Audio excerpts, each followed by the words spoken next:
ময়মনসিংহে আসামিকে গ্রেফতার করে নিয়ে যাওয়ার সময় পুলিশের উপর হামলা ও আসামি ছিনতাইয়ের ঘটনায় মামলা করা হয়েছে।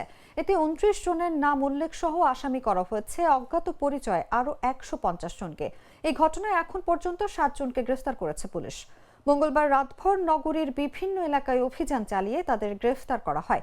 বিষয়টি নিশ্চিত করে ময়মনসিংহ কোতোয়ালি মডেল থানার ভারপ্রাপ্ত কর্মকর্তা মোহাম্মদ নজমুস সাকিব বলেন, পুলিশের উপর হামলা চালানোর ঘটনায় রাতে কোতোয়ালি মডেল থানার সহকারী উপপরিদর্শক মোহাম্মদ আরিফুল ইসলাম বাদী হয়ে 29 জনের নাম উল্লেখ সহ অজ্ঞাত পরিচয় আরও 140 থেকে 150 জনকে আসামি করে মামলা করেন। পরে রাতভর অভিযান চালিয়ে ঘটনায় জড়িত থাকায় 6 জনকে গ্রেফতার করা হয়। এর আগে ঘটনার পর একজনকে গ্রেফতার করা হয়েছিল।